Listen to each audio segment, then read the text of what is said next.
माझा आशय मांडण्याचा मी प्रामाणिकपणे या ठिकाणी प्रयत्न करीन.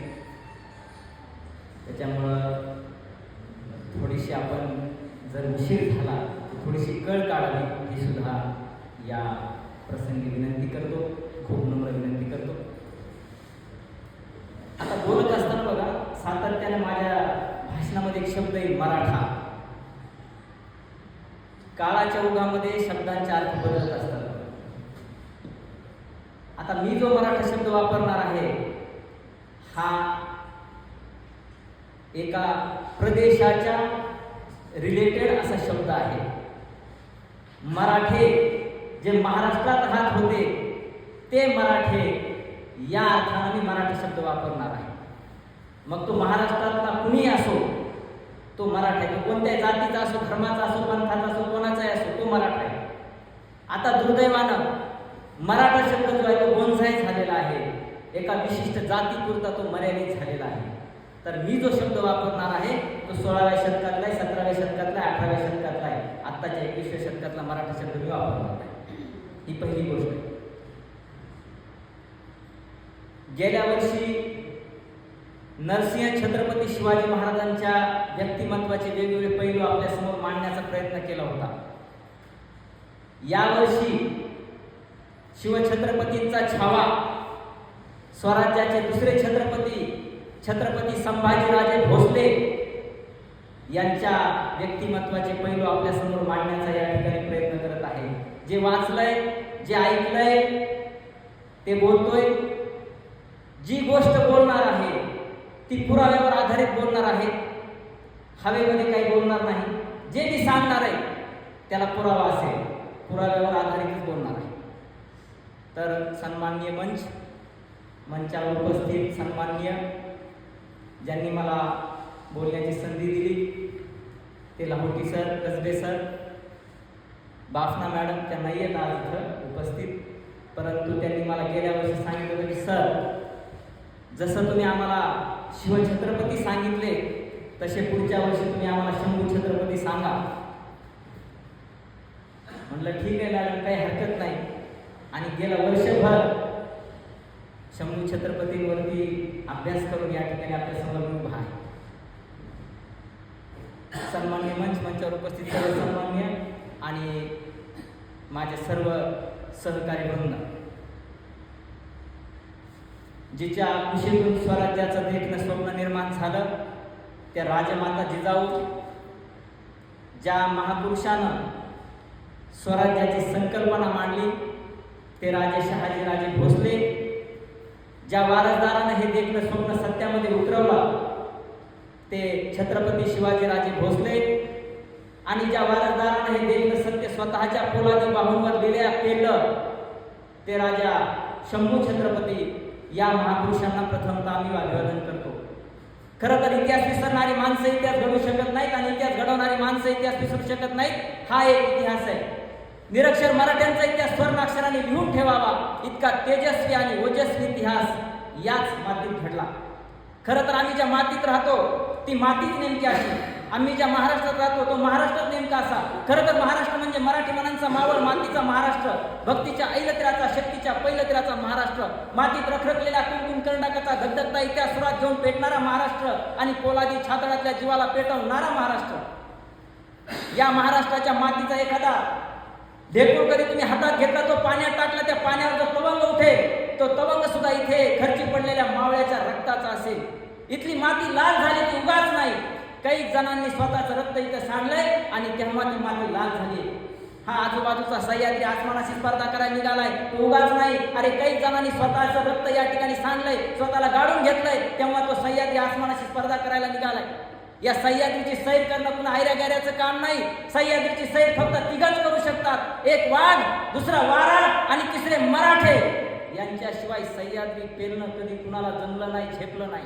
या सह्याद्रीच्या कुशीत पुन्हा कजदिलाचा जन्म कधी झालाच नाही. इथं जन्माला आले ते शिवराय नाहीतर शंभूराय. 350 वर्षापूर्वीचा जागर आजही घडतो. छत्रपती शिवाजी महाराजांचं नाव कानावर पडतं आणि आमच्या शरीरावर रोमांच उभे राहतात. प्रेरणाचा एक स्रोत आमच्यामध्ये निर्माण होतो. 350 वर्षापूर्वी शिवाजी महाराजांचं नाव घेऊन जर आमच्या शरीरावर प्रेरणा निर्माण होत असेल, प्रेरणेचा स्रोत निर्माण होत असेल तर 350 वर्षापूर्वी खुद्द शिवछत्रपतींच्या कुशीत आलेला संभाजीराजा कसा असेल, कसा घडला असेल, कसा वाढला असेल, कसा असेल शौर्य, कसा असेल धैर्य, कसा असेल धाडस, कसा असेल साहस, कसा असेल स्वाभिमान, कसा असेल अभिमान, कसा असेल व्यक्तित्व, कर्तृत्व, नेतृत्व, चरित्र, कसे असतील संभाजी. पण ज्यावेळेस मी एखाद्या गावरान माणसाला विचारतो तुम्हाला माहिती आहे का संभाजीराजे कसे होते, तर तो 2 शब्दात उत्तर देतो, संभाजीराजे रगेल होते आणि संभाजीराजे रंगेल होते. 2 शब्दात संभाजीराजांचा इतिहास संपून जातो. काय खरा इतिहास, इतिहासाची पानं चालतो त्यावेळेस आम्हाला कळतं 14 मे 1657 पुरंदरावर शिवरत्नाचा जन्म झाला आणि आपल्या ज्येष्ठ पुत्राची याद म्हणून मासाहेब जिजाऊंनी नामकरण केलं संभाजी. आणि या संभाजीच्या बाललेलांनी स्वराज्य मोहरत निघालं. संभाजींचं येणं जणू स्वराज्याला भाग्यशाली ठरलं. संभाजीराजांचं वय झालं 2.25 वर्ष आणि नियतीनं मोठी गलती केली आणि संभाजीराजांच्या मातोश्री सईबाई राणेसाहेबांचं निधन झालं. मातृत्वाचे छत्र हरवलं. पित्याची छत्रछाया वाट्याला यावी कशी, पिता शिवाजीराजे तर मुलूकभर दौड घेणारे, पित्याची छत्रछाया वाट्याला यावी कशी. याच वेळी सामने आल्या मासाहेब जिजाऊ आणि सांगितलं की जिजाऊ मध्ये आणखी क्षमता आहे दुसरा शिवाजी घडवण्याची. आणि मग जिजाऊ नावाच्या चालत्या बोलत्या विद्यापीठामध्ये संभाजीराजांचं शिक्षण सुरू झालं.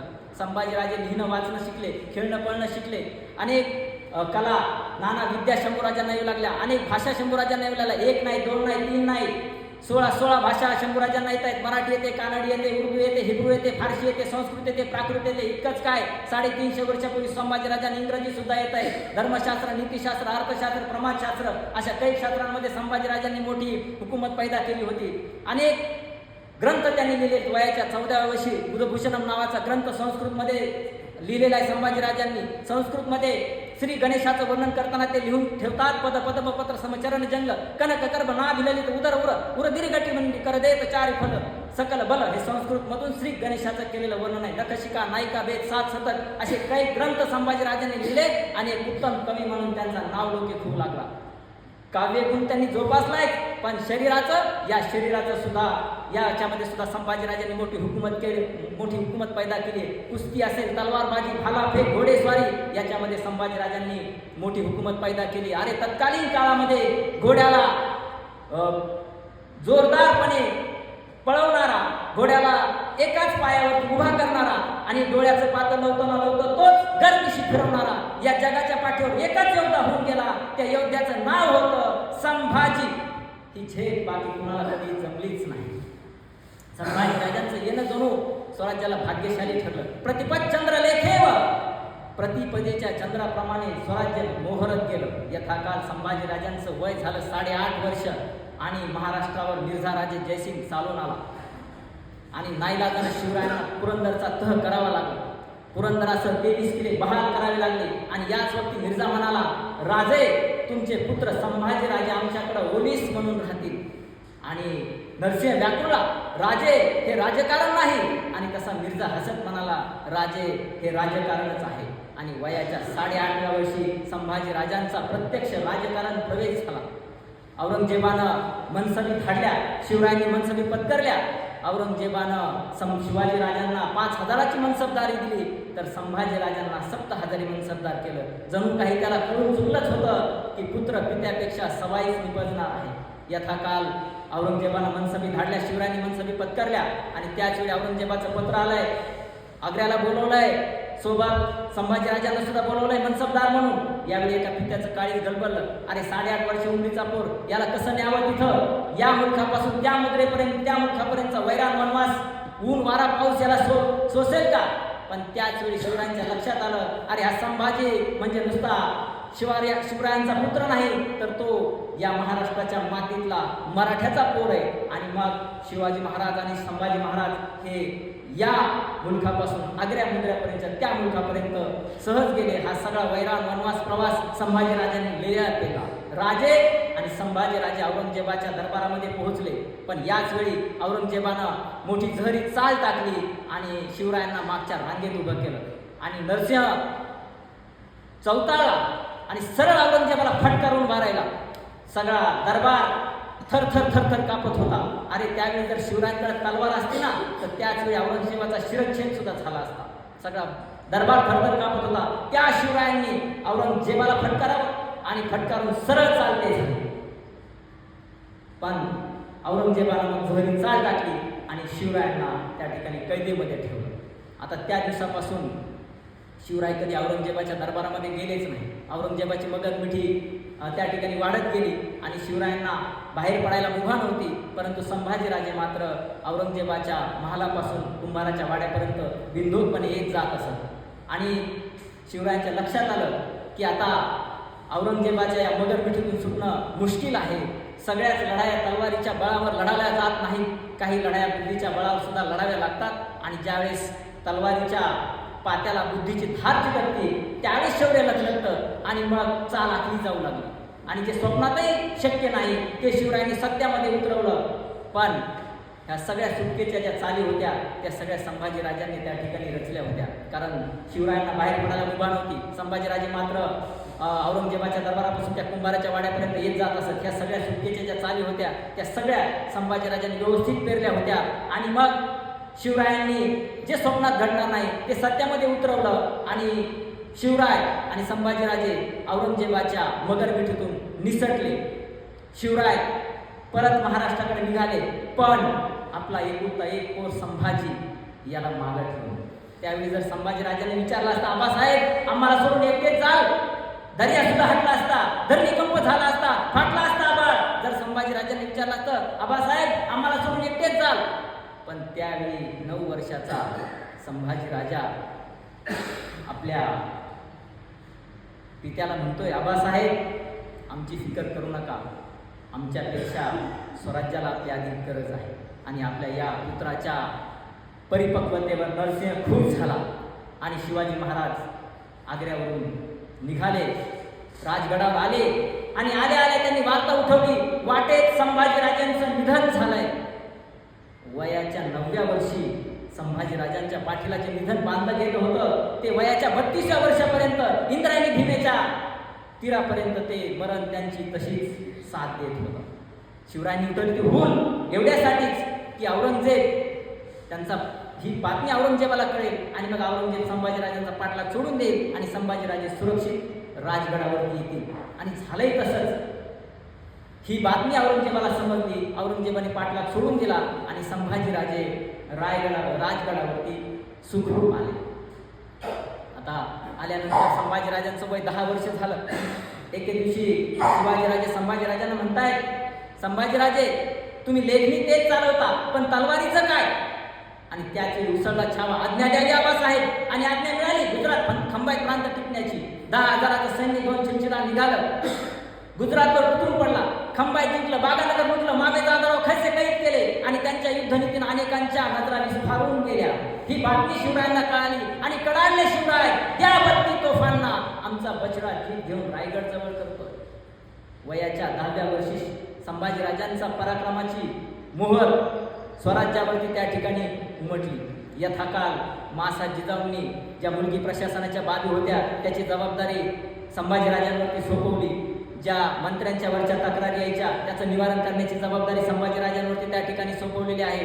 धर्मपंडित असणारे संभाजीराजे, जे धर्माचे खटले, जे धर्माचे न्याय शिवाजीराजांच्या न्यायालयासमोर चालवले जायचे ते खटले आता संभाजीराजांच्या न्यायालयासमोर चालवले जाऊ लागले. त्यांचे न्याय रयतेमध्ये प्रसिद्ध होऊ लागले आणि न्याय कठोर संभाजी म्हणून संभाजीराजांची मोहर स्वराज्यावर त्या ठिकाणी उमटू लागली. यथाकाल संभाजीराजांचं वय झालं 17 वर्ष आणि महाराष्ट्र एका नव्या जाणीवेच्या आनंदाला आतुरला होता. रायगड तर आनंदानं न्हाला होता. कारण होतं शिवरायांचा राज्याभिषेक. 750 वर्षानंतर 750 वर्षाचा अंधकार हटून शिवराय छत्रपती होणार होते. पण त्याचवेळी काही जणांनी शिवरायांच्या क्षत्रियत्वावर आक्षेप घेतला. शिवराय क्षत्रिय नाही, सबब त्यांचा राज्याभिषेक करता येणार नाही.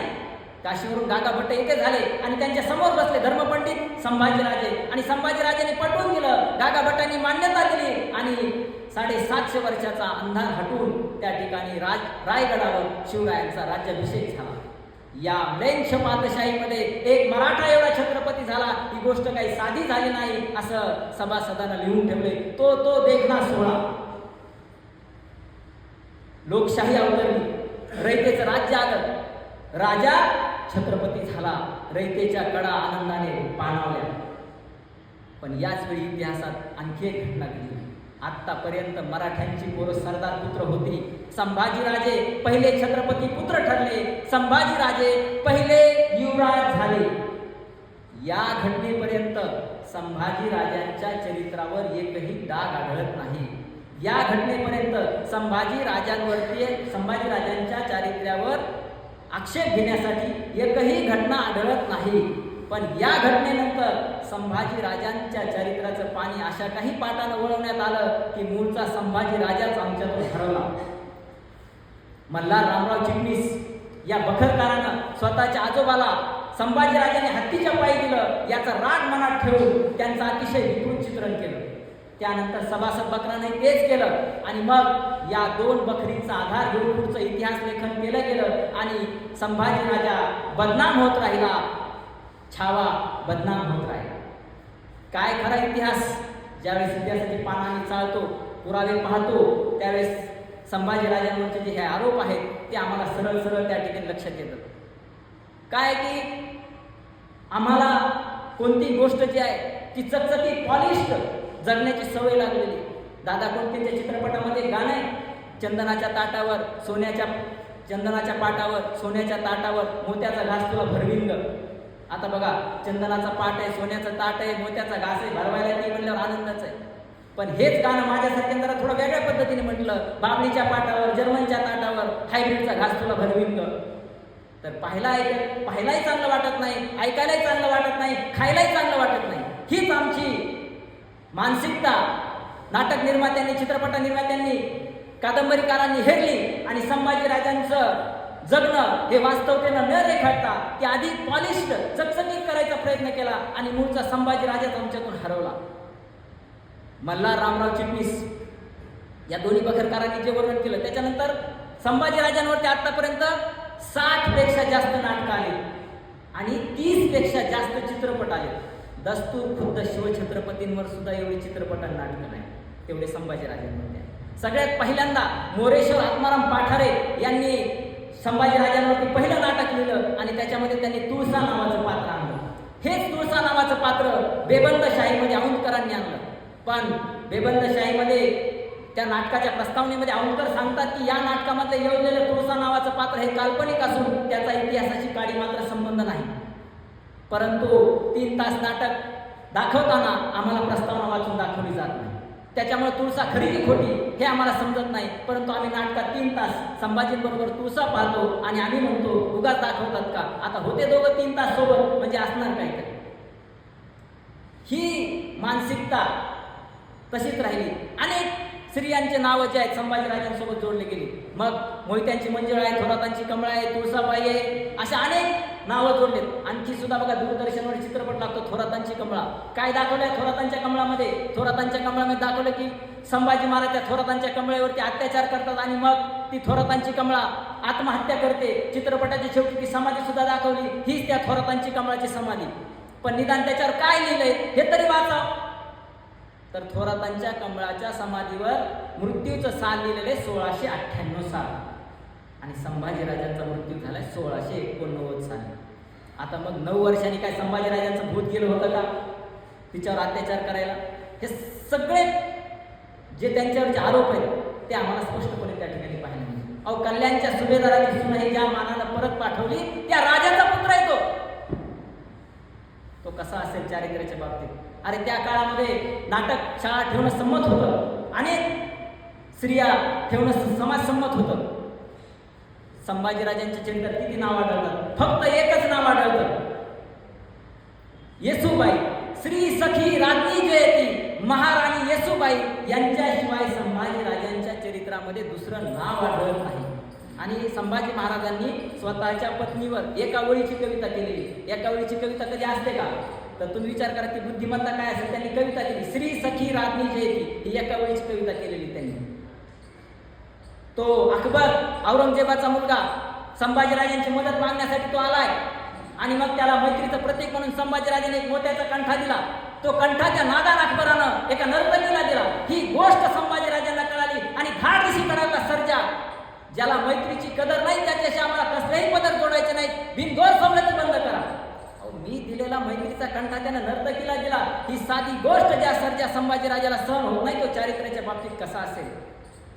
संभाजीराजांनी राजारामांची 3 लग्न लावून दिली, स्वतःचे 6 तरी करायचे ना, नाही. मग हे त्यांच्या चारित्र्याचे डाग आम्हाला त्या ठिकाणी अगदी सहज स्पष्टपणे दिसतात. दुसरा एक आरोप केला जातो संभाजीराजांवरती, संभाजीराजे व्यसनी होते. नाही, औरंगजेबाच्या छावणीमध्ये 40 दिवस अन्य अत्याचार सहन करत राहिला छावा. व्यसनी माणसाला नाही सहन होत. कुठून लागला हा शोध? औरंगजेबाच्या दरबारामध्ये अखबारी होता, त्यानं संभाजीराजांचं वर्णन त्या ठिकाणी केलेलं आहे. आणि मग सातारला ग्रँडफ नावाचा इतिहासकार आहे, त्या ग्रँडफनी आधार त्या खाफी खानाचा घेतला. आता तो खाफी खान संभाजीराजांचं वर्णन करून ठेवताना एका ठिकाणी लिहितो, तो संभाजी स्वतःच्या शौर्याच्या बळावर इतका बुलंद आणि बलाढ्य झालाय की कोणी शत्रू आता त्याच्यावर आक्रमण करायला धजावे ना, जणू काही त्याला आता सत्तेची नशा चढली. काय लिहितो तो खाफी खान? तो संभाजी स्वतःच्या शौर्याच्या बळावर इतका बुलंद आणि बलाढ्य झालाय की कोणी शत्रू आता त्याच्यावर आक्रमण करायला धजावे ना, जणू काही त्याला आता सत्तेची नशा चढली आहे. याचं भाषांतर ग्रँडफनी केलं, सत्तेची नशा चढलेला राजा. Intoxicated with the wine of folly and pride. Intoxicated with the wine of folly and pride. त्याचं भाषांतर एकदम बरोबर आहे, पण आमचं इंग्रजी उत्तम आहे. आम्ही वाचलं एन्टॉक्सिकेटेड विथ द वाईन. वाईन घेत होते संभाजीराजे, उल्लेख आहे ना वाईन. झालं, कोणीतरी म्हणलं आम्हाला एक पत्र मिळाले, संभाजीराजांनी पोर्तुगीजांना पाठवले, आम्हाला दारूचे 2 पिंप पाठवून द्या. तुम्हाला काय छत्रपती मागवला असेल स्टॉक एकदमच. अरे मागवलेली दारू ही दारू गळायला लागणारी आहे, एवढं जर तुम्हाला समजत नसेल तर लिहिताना तुम्हीच घेतलेली का याचं संशोधन होणं गरजेचं. आणखी एक आरोप केला जातो संभाजीराजांमध्ये. संभाजीराजे दिलेर खानाला जाऊन मिळाले, शिवछत्रपतींचा पुत्र मोगलांना जाऊन मिळाला. संभाजीराजांवरती राजद्रोहाचा आरोप केला जातो. काय खरी वस्तुस्थिती बघा. ज्यावेळेस शिवाजीराजे दक्षिण विजयावर निघाले त्यावेळेस दिलेर खान बहादूरगडाला आलेला. आता शिवाजी महाराजांनी आदिलशाही आणि कुतुबशाहीमध्ये भांडण लावून दिले, ते स्वराज्यावर आक्रमण करणार नाही. पण दिलेर खान बहादूरगडाला आलाय, तो स्वराज्यावर आक्रमण करू शकतो. आणि म्हणून शिवरायांनी संभाजीराजांना शृंगारपूरचा सुभेदार बनवलं आणि सांगितलं की तुम्ही दिलेर खानाला अडवून ठेवा, त्याला रोका. आणि त्याला रोखण्याची जबाबदारी शिवरायांनी संभाजीराजांवरती दिली. आणि मग शिवराय नसताना संभाजीराजांनी केवळ बुद्धीच्या बळावर दिलेर खानाला अडवून धरलंय. 1.5 वर्ष केवळ बुद्धीच्या बळावर. आणि त्याच्यासाठी त्यांनी पत्रव्यवहार केला. दिलेर खानाला त्यांनी पत्र लिहिलंय की मला या आमच्या राज्यामध्ये पराक्रमाची संधी मिळत नाहीये, मला पराक्रम गाजवायचा आहे, मला आपल्याकडे यायचं आहे. आणि मग दिलेर खानाने उलट आपण लगेच पत्र पाठवलं, अरे मग तू वाट काय बघतोस, ये आमच्याकडे लगेच. औरंगजेबाची इच्छा आहे सह्याद्री जिंकायची, आपण दोघं मिळून सह्याद्री जिंकू. आणि त्याच वेळी संभाजीराजे त्याला परत टपाली उत्तर पाठवत आहेत, या राज्याची जबाबदारी माझे वडील माझ्यावर सोपवून गेलेली आहे, म्हणून मी तुमची जबाबदारी स्वीकारू शकत नाही. म्हणजे ते येतोही म्हणत नाहीत आणि येत नाही म्हणत आहेत. निवड झुलवत ठेवलं औरंगजेबाला, दिलेर खानाला. आणि 1.5 वर्ष झुलवत ठेवलंय. याचा काळ मग शिवाजी महाराज दक्षिण विजयावरून आल्यानंतर मग त्यांनी पन्हाळ्यावरती भेट झाली, गुद झालं. आणि यथाकाळ तुम्हाला निरोप घालू म्हणून शिवाजी महाराज रायगडावरती गेले. त्याच्यानंतर मग 6-7 महिन्यांनी शिवरायांचं पत्र येते संभाजीराजांना, आपण रायगडास न येता परळीस जाणे उचित. आता परळी म्हणजे सज्जनगड, म्हणजे समर्थ रामदासांचा उल्लेख आला. आता काही जण म्हणतात की संभाजी महाराज बिघडले होते, त्यांना मार्गदर्शनाची गरज होती म्हणून शिवरायांनी त्यांना रामदासांकडे पाठवलं. पण त्यावेळेस रामदास हे परळीच्या किल्ल्यावर हजरच नव्हते आणि शिवरायांना ह्या सगळ्या बातमी माहीत असतात. मग ज्यावेळेस परळीला रामदास स्वामी नाही, त्याच वेळी संभाजीराजांना तिकडे पाठवण्याचा उद्देश काय. आणि तिथून अवघ्या 13 मैलावर माहुलीला जाऊन संभाजीराजे दिलेर खानाला जाऊन मिळाले. हा सगळा जर परिक्रमेचा भाग आपण पाहिला तर संभाजीराजाने मुद्दाम पळूनच जावं याच्यासाठी केलेलं हे नियोजन होतं. आता जर संभाजीराजांना पळूनच जायचं असतं तर मग ते महाराज नव्हते तेव्हाच जाणं सोपं होतं ना. का कोणता चोर म्हणतो येऊ द्या की पोलीस, मग जातो पळून. आता आता लक्षात ठेवा की शिवाजी महाराज आले दक्षिण विजयावर, आता लगेच दिलेर खानाशी लढू शकत नाही, कारण सैन्य थकलेलं आहे, शस्त्र मोडलेली, आणखी थोडासा काळ पाहिजे, म्हणून 6-7 महिने त्या ठिकाणी जाऊ दिले. आणि मग तोपर्यंत तयारी होते. आता काही जण म्हणतात आमच्याकडे पत्र आहेत, संभाजी महाराजांनी शिवाजी महाराज दिलेर खानाला लिहिलेले. आता मला सांगा, हा जर गुप्त गोपनीय कटाचा भाग असेल तर मग संभाजी महाराज दिलेर खानाला असं लिहितील का, राजमान्य राजश्री दिलेर खान साहेब यांना साष्टांग नमस्कार. त्याचं काय झालं की आमचे आबासाहेब म्हणले आता आपलं सैन्य थकलेले, शस्त्रास्त्र बी तयार नाही, तर मग करता का तुम्ही संभाजीराजे, जाता का त्यांच्याकडं, ठेवता का त्यांना काफील काही दिवस, मग तयारी झाली मग आम्ही तुम्हाला परत बोलवतो. मग कसं काय वाटतं दिलेर खान साहेब तुम्हाला आमचा प्लॅन, असं थोडंच लिहिणार आहे. हा गुप्त गोपनीय कटाचा भाग आहे. बघा आम्ही हल्ली म्हणतो हे राजकारणीचं आम्हाला कळत नाही, ते म्हणतात एक आणि करतात दुसरं. मला सांगा आता आत्ताच्या राजकारण्यांचं राजकारण जर आपल्याला समजत नसेल तर 350 वर्षापूर्वीच्या शिवछत्रपतींचं राजकारण आम्हाला काय सांगतं. तर हे सगळे जे डाग आहेत ते उघड त्या ठिकाणी आपल्या लक्षात येत आहेत की कशा पद्धतीनं हे घडून येते. आणि मग दिलेर खानाकडे जात आहेत संभाजीराजे.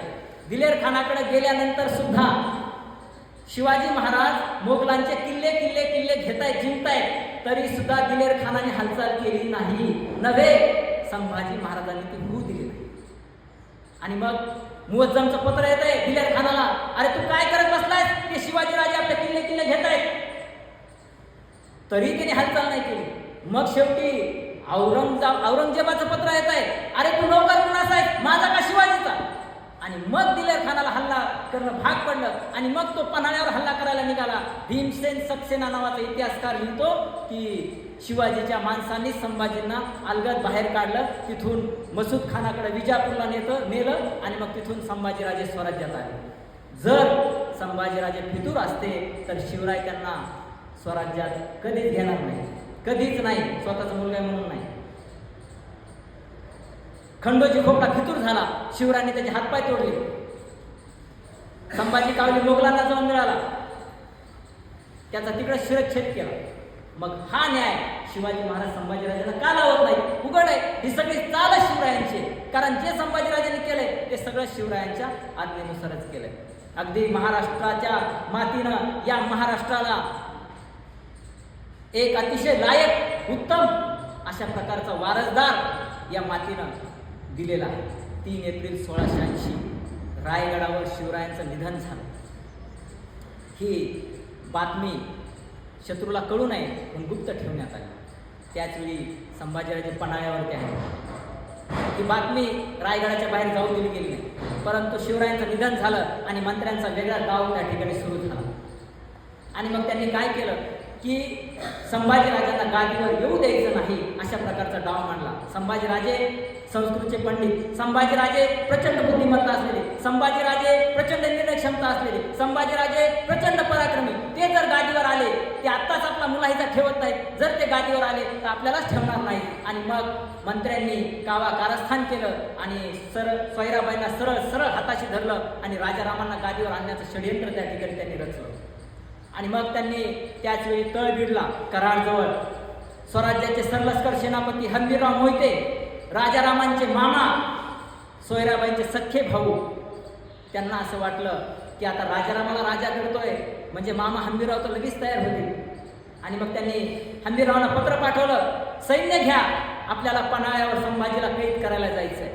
आणि हंबीरराव मोहितेने लगेच सांगितलं, तुम्ही या, आपण मिळूनच सोबत पन्हाळ्यावर जाऊ. मंत्री आनंदले, तळबीडला आले, सांगितलं आता घ्या सैन्य, चला संभाजीला कैद करायचंय. हंबीरराव मंत्र्यांसोबत आल्यानंतर बुमरांग त्यांच्यावरती उलटवलं. आले मंत्री, गिरफ्तार केले आणि संभाजीराजांच्या पायावर घातले आणि कडाळले सरलष्कर, ही घ्या हरामजाद माणसं. अजून राजांना जाऊन 10 दिवस झाले नाहीत आणि त्यांच्या पोटच्या लेकाला कैद करायला निघाले. मंत्री भिंगोर गिरफ्तार झाले. संभाजीराजांनी 1 महिना त्यांना तिथंच कैदेत ठेवलं. 1 महिना पन्हाळ्यावरूनच राज्यकारभार पाहिला. 1 महिन्यानंतर संभाजीराजे रायगडावर आले. रायगडावर आल्यानंतर पहिल्यांदा त्यांनी शिवाजी महाराजांचे विधी झाले नव्हते, ते पहिल्यांदा करून घेतले. शिवरायांची समाधी रायगडावरती बांधली आणि तब्बल 9 महिन्यांनी स्वतःला राज्याभिषेक करून घेतला. छत्रपती संभाजी महाराज स्वराज्याचे दुसरे छत्रपती झाले. पण त्याच वेळी महाराष्ट्राचं आभाळ मात्र काळवंडलं होतं. आणि एके दिवशी संभाजीराजांनी हंबीररावांना बोलावलं आणि सांगितलं, मामासाहेब, आपण राजारामांचे मामा असताना, आमच्या मातोश्री सोयराबाई राणीसाहेबांचे सख्खे बंधू असताना तुम्ही आमच्या पाठीशी कसं काय उभे राहिलात? आणि हंबीररावाने सांगितलं की मंत्र्यांचा डाव लक्षात येताच सोयराबाईंनी मला कळवले, कैसेही करून संभाजीराजांची जान वाचवली. त्यांनी पत्र पाठवलं म्हणून मी आपल्याला वाचू शकलो. दुर्दैवानं सोयराबाईंची भूमिका मराठ्यांच्या इतिहासामध्ये कैकेयीसारखी करण्यात आली. त्याही व्यक्तित्वावर अन्याय करण्यात आलेला आहे. सोयराबाईंना भिंतीत चिणून मारलं, अशा काही कल्पोकल्पित घटना त्या ठिकाणी रंगवलेल्या आहेत. उलट संभाजीराजे राज्यावर बसल्यानंतर 1.5 वर्ष सोयराबाई जिवंत आहे. ही त्याही व्यक्तित्वावर या ठिकाणी अन्याय झालेला आहे. हंबीररावांना संभाजीराजांनी विचारलं, मामासाहेब, स्वराज्याचा घाट बांधावा म्हणतोय, पण औरंगजेबाचाही घाट उतरला पाहिजे, जागा शोधा मग त्याची. आणि कडारले सरलष्कर, राज एक जागा हाय, बुर्हानपुरा, दारुल मुल्क दख्खन. औरंगजेबाची दख्खनीतली राजधानी, सौंदर्य अफाट, सामर्थ्य अफाट. मग टाका छापा त्या बुर्हानपुरावर. आणि निघाले मराठे, बुर्हानपुराचे 17 धुतले, बेचिराग करून टाकला बुर्हानपुरा. अरे, औरंगजेबाचं हळवं काळी बुर्हानपुरा म्हणजे, पण मराठ्यांनी पार चेंदा मेंदा करून टाकला. ही बातमी औरंगजेबाला कळाली आणि चरफडला औरंगजेब. हा पहिला धक्का, तडाखा सहन होतो ना तोच औरंगजेबाला दुसरा तडाखा बसला. औरंगजेबाच्या नावानं वसवलेला औरंगाबाद, संभाजीराजांनी त्यालाच हात घातला. औरंगाबाद पूर्ण धुवून काढलं, लुटून काढलं. एखाद्या बागेचं सौंदर्य डोळ्यात साठावं म्हणून डोळे मिटावेत आणि डोळे उघडून पाहावं तर समोर स्मशान दिसावं, अशी अवस्था औरंगाबादची करून टाकली होती. 2 तडाखे बसताना तोच औरंगजेबाला तिसरा तडाखा बसला. औरंगजेबाचा शहजादा अकबर तो संभाजीराजांकडे आला मदत मागण्यासाठी आपल्या बापाच्या विरोधात. आणि मग तो संभाजी महाराजांकडेच का आला? कारण त्याला माहितीये, या पुऱ्या हिंदुस्थानात औरंगजेबाशी झुंज घेईल असा एकच मर्द सर्जा आहे, संभाजी. तो सरळ आला संभाजींकडेच, कारण त्याला माहितीये, या औरंगजेबाला दुसरं कोणी नमू नाही शकत, औरंगजेबाला दुसरं कोणी वाकू नाही शकत, औरंगजेबाला दुसरं कोणी झुकू नाही शकत, औरंगजेबाला दुसरं कोणी मातीत गाळू नाही शकत. एकच मर्द सर्जा आहे, संभाजी. तो सरळ आला संभाजींकडेच. आणि मग याच अकबराला हाताशी धरून संभाजीराजांनी आपल्या राजकारणातल्या चाली खेळायला सुरुवात केली. पण लागोपाठ 3 तडाखे बसलेला औरंगजेब भयान संतापला, पिसाळला औरंगजेब. आग्या मोहर उठावं असा संतापला आणि त्यांनी केली घोषणा, चलो दख्खन. आणि दख्खनेवरती आक्रमण करायला त्यांनी सुरुवात केली. औरंगजेबाचं लष्कर 5 लाखाचं लष्कर, 40,000 हत्ती, 70,000 घोडी, 35,000 उंट, 25,000 तोफा, 14 कोटीचा खजिना. अरे, औरंगजेबाच्या नुसत्या सरदारांची संख्या होती 14,500. औरंगजेबाचं साम्राज्य म्हणजे आशिया खंडातलं सगळ्यात मोठं साम्राज्य आणि संभाजीराजांचं स्वराज्य म्हणजे आशिया खंडातलं सगळ्यात छोटं स्वराज्य. मनभर मुघल, कणभर मराठ्यांना चिरडायला निघाले. आणि मग औरंगजेबाचं सैन्य निघालं. औरंगजेबाचा जर तळ बसला तर 3.5 मैलाचा परिसर व्यापून जायचा, 3.5 मैलाचा परिसर. आणि औरंगजेब मोठ्या उत्साहामध्ये आला, निघाला, आक्रमण केलं. अनेक मोहिमा त्याने लगडल्या, सुरू केला. शहाबुद्दीन खान, शहजादा आझम, बेदार मोहम्मद, असे अनेक नामचीन सेनापती अफाट ताकदीनं महाराष्ट्राला कैचे पकडा निघाले. सरबुलंद खान, आले खान, फतेह खान, शहाबुद्दीन खान, मुअज्जम, बेदार मोहम्मद, शहाबुद्दीन खान, एक से बढ़कर एक नामचीन सेनापती निघाले महाराष्ट्रावरती आक्रमण करायला. 23 वर्षाचा छावा सर्जा संभाजीराजा सह्याद्रीच्या कड्यावरून कडाडला. येऊ द्या त्या औरंगजेबाला. अखेर त्याला त्याच्या मरणाची जागा कळली. तर आता पाहिलं या छाव्याचा गणिमिकावा. वय वर्ष 23. स्वराज्यात लष्कर किती यावेळी? फक्त 65,000. आला औरंगजेब, एका पाठोपाठ एक मोहिमा लगडल्या. शहाबुद्दीन खान मार खाऊन पळाला. फतेह खान तोंड काळे करून निघाला. त्या बहादूर खानाला तर पळून दमला. त्याला कुठं पळावं ते समजा. जिथं जाईल तिथं हार पराभव. तू महाराष्ट्रात येतो ना, संभाजी मराठ्यांच्या फौजा मोगलांच्या राज्यामध्ये घुसवायला सुरुवात केली. आता मराठी तिथे गेले म्हणून सैन्य पाठवावं तर मराठी त्याच्याही पुढं, मराठी तिथे गेले म्हणून सैन्य पाठवावं, मराठी त्याच्याही पुढं, सगळीकडे फाडत फाडत फाडत फाडत चालले. तिथं जावं तर मराठी त्याच्या पुढं, तिथं जावं तर मराठी त्याच्या पुढं. औरंगजेबाला काही कळना, हार पराभव हार पराभव. औरंगजेब बरसत राहिला, अरे क्या करते हो, बंदोबस्त खाली खिल्लते पहन के मार खाते हो, कहा गया वो दख्खन का चूहा. तसा कोणीतरी सरदार म्हणला, हुजूर वो संभा शैतान है. औरंगजेब म्हणला, मग फिर हम कहां शैतान से कम है, फिर भी क्यों शिकस्त, फिर भी क्यों हार. औरंगजेबाला काही समजना, अरे काय चाललंय, हार पराभव हार पराभव. परेशान झाला औरंगजेब. शेवटी त्याचा एक सरदार होता, तो म्हणला, हुजूर ये इन मरहटों की जान इनके गढ़ किलों में है, तो पहले गढ़ किले ले लेते हैं, बाद में खुद ब खुद मराठे हमारे सामने घुटने टेकते हुए आएंगे. औरंगजेबाला पटलं ते, वाह बहुत खूप, ऐसा ही करेंगे. असा कोणता तरी किल्ला निवडा जो पटकन जिंकता येईल. विजयासाठी आतुरला होता औरंगजेब. असा कोणता तरी किल्ला निवडा. काय पहिल्याच घासाला खडा लागायला नको. एक जणांनी सांगितलं, हुजूर एक किल्ला आहे, छोटासा किल्ला आहे, रामशेज, नाशिक जिल्ह्यातला, दिंडोरी पासून अवघ्या 10 मैलावर. प्रभू श्रीराम तिथं विश्रांतीला थांबायचे, त्यांची शेज तिथं आहे, म्हणून किल्ल्याचं नाव आहे रामशेज. छोटासा किल्ला है हुजूर. मराठे कितने हैं, 600. तोहफे कुछ नहीं हुजूर, बदनियत कुछ नहीं हुजूर, तो कौन जाएगा.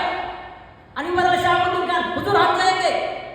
कितने दिनों में ले लोगे किला, ये हुजूर 1 दिन में ले लूंगा, ये आज गया और कल किला लेके आया. औरंगजेब मला, वाह बहुत खूप, शाहबुद्दीन हमें रामशेज चाहिए. आणि 10,000ची फौज घेऊन निघाला.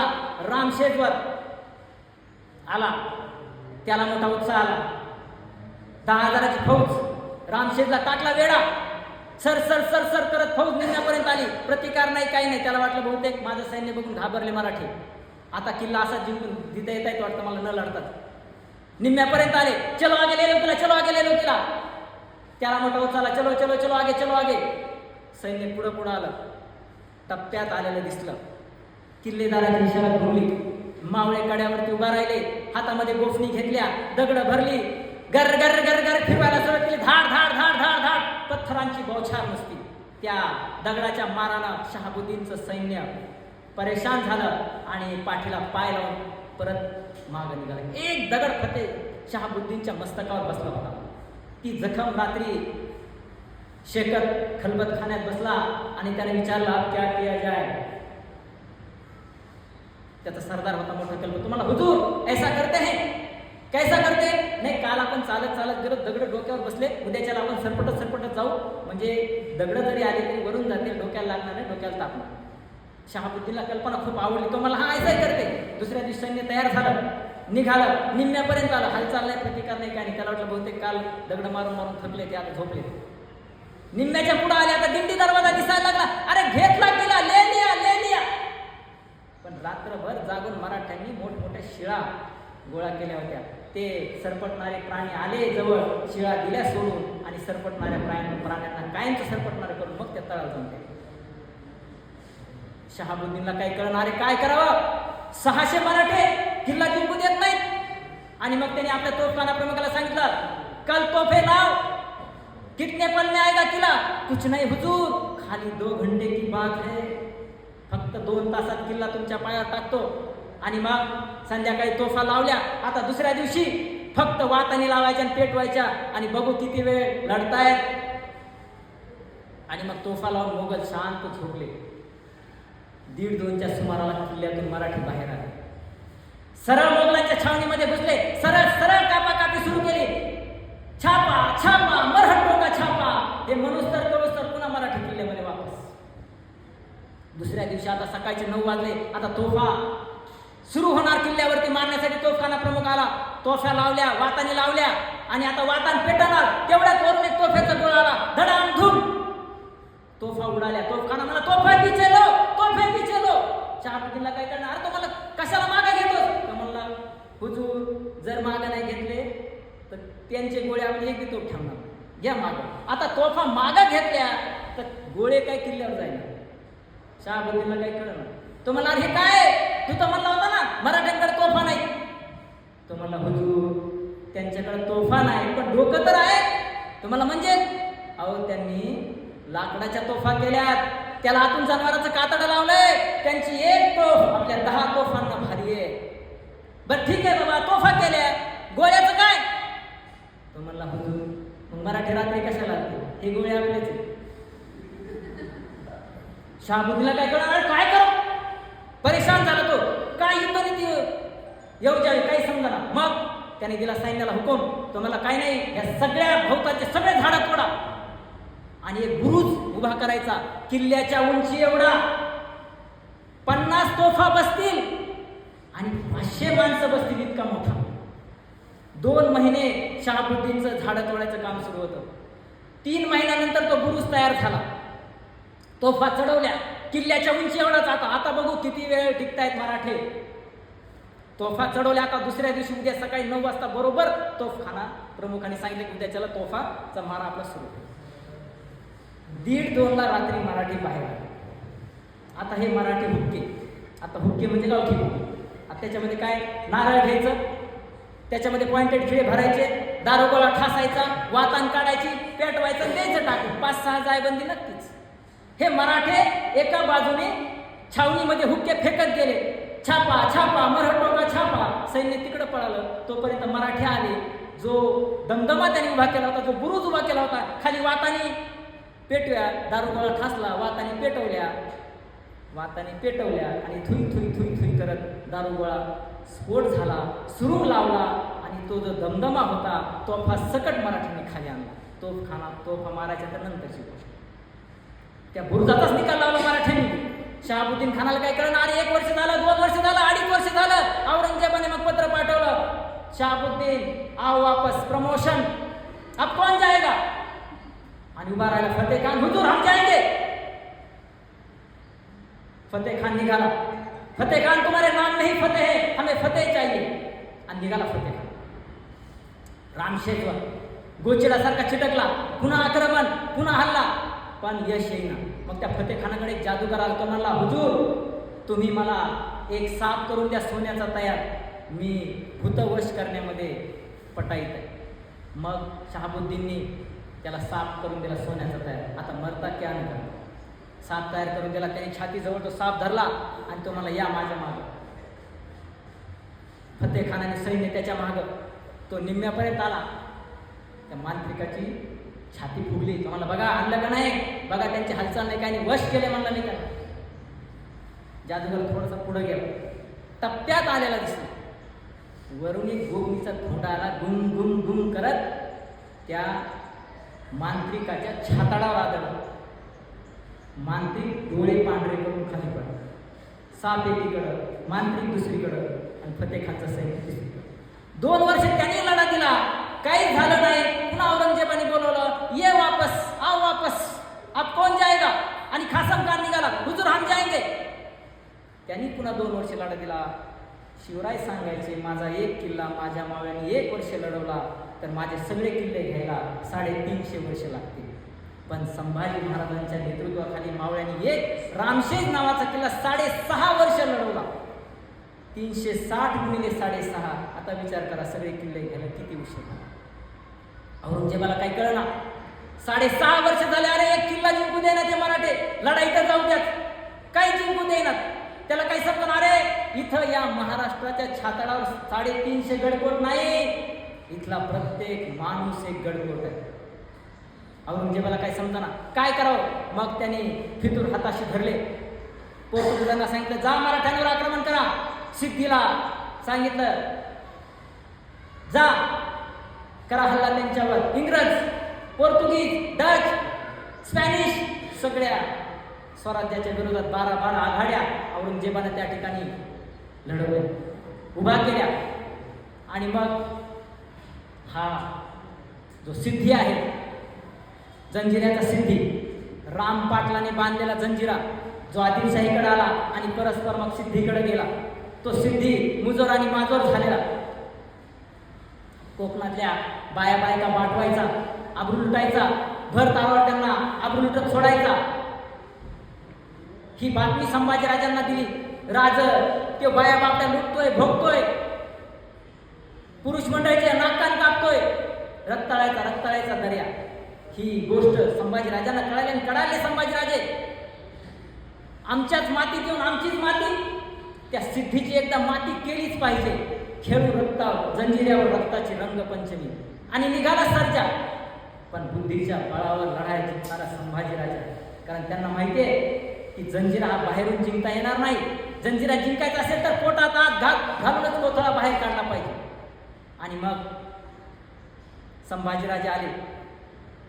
त्यांना माहिती आहे या जंजिऱ्याला बेलाग संरक्षण दर्याचं दलदलीचा प्रदेश. आणि संभाजीराजांनी बोलावलं कोंडाजी फर्जंद यांना आणि आपला डाव त्यांच्या कानामध्ये सांगितला.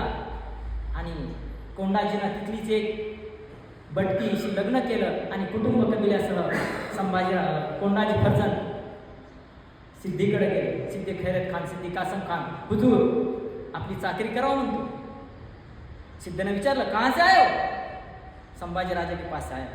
अरे मराठी तर फुटत नाही, तू कसं काय आलास आमच्याकडं? हुजूर तुमच्या पुढे टिकणार आहेत का संभाजीराजे? त्यांच्यासोबत मरण्यापेक्षा तुमच्यासोबत जगलेलं काय वाईट, म्हणून आलो, द्या चाकरी. सिद्धी खैरत खानाने त्याला चाकरी दिली आणि कुटुंब कबिल्यासह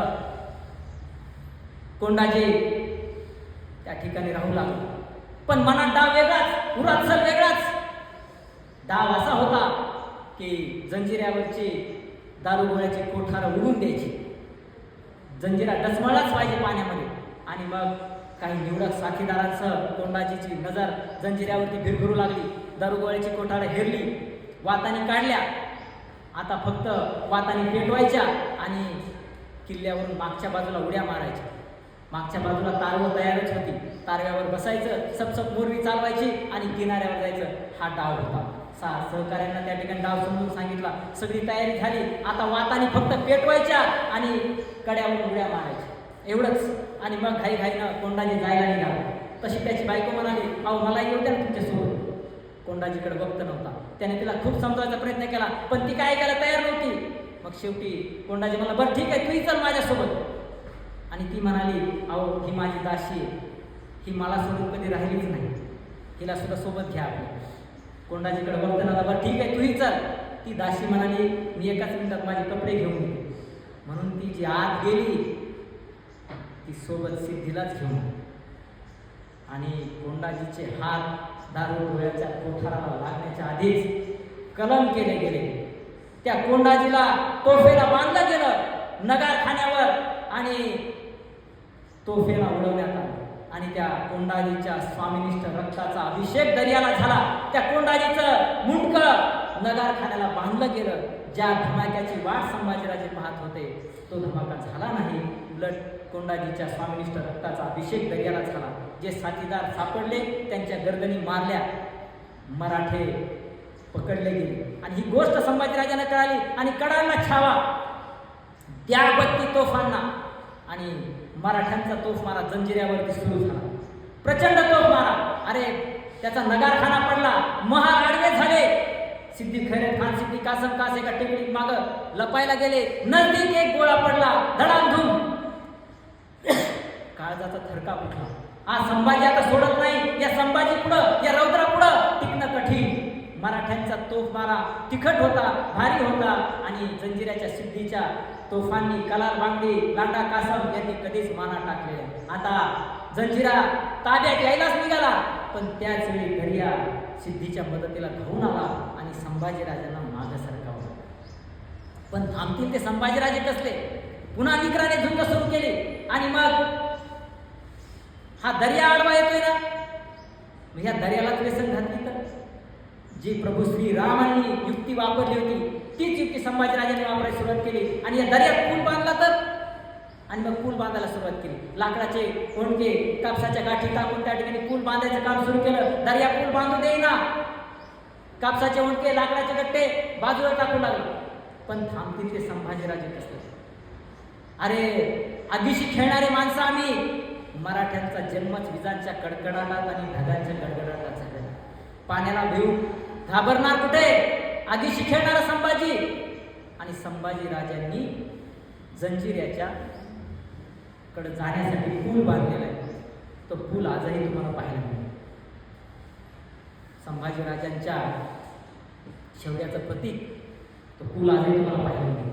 आणि मग परत एकदा जंजिऱ्यावर तोफ मारा सुरू, युद्ध सुरू. आता जंजिरा हातात यायलाच निघाला, पण त्याच वेळी औरंगजेबानं जहरी चाल टाकली आणि कल्याणला हसन अली खानाला पाठवलं. ही गोष्ट संभाजीराजांना समजली आणि संभाजीराजांच्या काळजाचा ठोका चुकला. कारण कल्याण म्हणजे स्वराज्य. जंजिरा घेण्याच्या नादामध्ये स्वराज्य औरंगजेबाच्या कशात जायला नको. आणि मग संभाजीराजांनी तो वेढा दादाजी पंत विसोजी पंतांवरती सोपवला आणि संभाजीराजे कल्याणवरती चालून गेले. कल्याणवर गेले, हसन अली खानाला तुडवलं. कल्याणवर भगवा फडकला. पण तेव्हापासून जंजिरा जो हातातून गेला तो गेलाच. कारण परत संभाजी महाराजांना जंजिराकडे यायला कधी वेळ मिळाला. बघा, एक माणूस बदलला सगळं बदल. म्हणजे ज्यावेळेस संभाजी महाराज जंजिऱ्यावरती तर जंजिरा ताब्यात यायला सुरुवात होते. पण तोच वेढा फक्त एकच माणूस बदलला. दादाजी पंत विसोजी पंतांवरती सोपवला तर नाही जंजिरा चिंता. मग कल्याण वर भगवा फडकवला आणि मग सरळ संभाजीराजे पोर्तुगीजांवर चालून गेले. पोर्तुगीजांचं उभं राज्य नष्ट करून टाकलं. तो पोर्तुगीजांचा गव्हर्नर त्यांनी पोर्तुगीजांनी गोवा ही राजधानी सोडून दुसरीकडे राजधानी मांडण्याचा डाव सुद्धा त्या ठिकाणी मांडला. पुरे उलथे पालथे करून टाकले पोर्तुगीज. इंग्रजांची मस्ती जिरवली. केजरीन नावाचा गव्हर्नर आहे, त्याला संभाजीराजे लिहितायत, चल चालू पाठ, मुंबई विकत दे. जर तेव्हा संभाजीराजांनी मुंबई विकत घेतली असती ना तहामध्ये, तर 350 वर्ष राज्य करायचं स्वप्न इंग्रजांचं कधीच पूर्ण झालं नसतं. इंग्रजांची मस्ती फिरवली आहे, मोगल आडवा केलाय, पोर्तुगीज थया नाचवलाय, इंग्रज वाकवलाय, सिद्धी झुकवलाय. 12 आघाड्यांवर निकराची पंजे फाड करत सेना धुरंधर सर्जा संभाजीराजे अजिंक्यच राहिलाय. कधी हरला नाही, मागे फिरला नाही, तो झेपावत राहिला. अधीम उत्साहानं आपण शिवछत्रपतींचे पुत्र आहोत या एकाच धारणेने बस झुंजलीत राहिलाय स्वराज्य, वृद्धिंगत करत राहिलाय स्वराज्य. आणि कुठंच यश येईना. 7 वर्ष झाले औरंगजेबाला यश येईना. त्यांनी दरबाऱ्यांना विचारलं, आप क्या किया जाए? हुजूर वापस लौट चलते, अब दम नहीं हुजूर. मग त्याला महाराष्ट्र सोडावा लागला. हे शौर्य कुणाचं, हे धैर्य कुणाचं, हे धाडस कुणाचं, हा पराक्रम कुणाचा? अरे 5 लाखाचं लष्कर आहे, एक खण नाही घेऊन गेला स्वराज्यामधला. हे शौर्य कुणाचं आहे? शेवटी त्यांनी दिशा बदलली आक्रमणाची. तो चालून गेला आदिलशाहीवर. 6 महिन्यात आदिलशाही जिंकली. तो चालून गेला कुतुबशाहीवर. 1 महिन्यात कुतुबशाही जिंकली. पण 7 वर्षात त्याला स्वराज्यात एक खण घेता नाही आला. हे शौर्य कुणाचं आहे? हे साहस कुणाचं आहे? हे पराक्रम कुणाचं आहे? ही नीती कुणाची आहे? सर्जा संभाजीराजांची आहे. आणि मग आदिलशाही जिंकली, कुतुबशाही जिंकली. त्याला मोठा उत्साह आला. पूरे हिंदुस्तान के आलमगीर होना चाहते हम. हा दख्खन फक्त फुटतोय त्याला दख्खन. आणि एक प्रसंग सांगायचा, ज्यावेळेस त्याला कुठंच विजय येईना आणि त्याला आता हे आक्रमणाची दिशा बदलावी लागली, त्यावेळेस त्यांनी स्वतःची बादशाह पदाची टोपी काढली, औरंगजेबाने खाली फेकून दिली किमांश.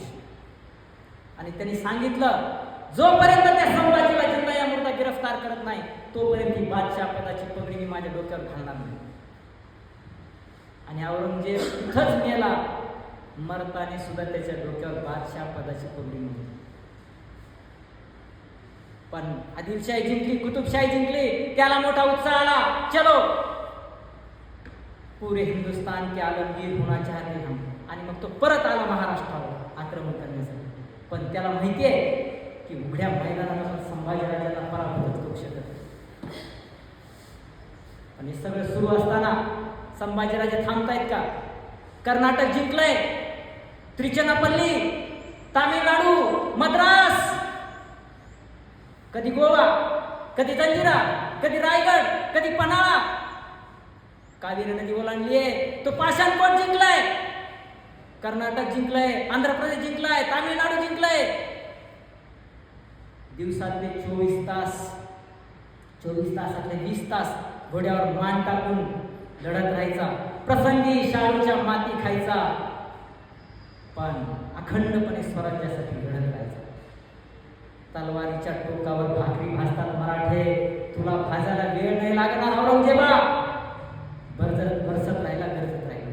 नुसत्या लढायाच केल्या नाहीत संभाजी महाराजांनी, तर याच काळामध्ये रयत कल्याणाची सुद्धा कामं केली. अनेक शेतीसाठी पाट त्या ठिकाणी काढलेले आहेत, शेतकऱ्यांचे कर्ज माफ केलेले आहेत. 5,000चे गलबत दर्यावरती तयार केलेले सरखेल कान्होजी आंग्रे हुकूमत त्या ठिकाणी दर्यावरती गाजवतायत. कुडाळ बिचोलीला दारुगोळ्याचे कारखाने काढलेत, 5 जहाज बांधणीचे कारखाने संभाजीराजांनी काढलेत. हे सगळं चालूच आहे, युद्ध चालूच आहे, पण रयत सुद्धा अतिशय मार्दवतेनं त्या ठिकाणी संभाजीराजे जपत होते, पोटच्या लेकासारखे. कारण शिवरायांनी दिला होता महामंत्र, एक वेळ शत्रूने पराभव केला तरी चालेल, परंतु रयतेच्या डोळ्यातल्या अश्रूने राजाचा पराभव होता म्हणून. हे सूत्र संभाजीराजांनी आपल्या काळजामध्ये कोरून ठेवलं होतं आणि त्याचाच अंमल त्या ठिकाणी ते करत होते.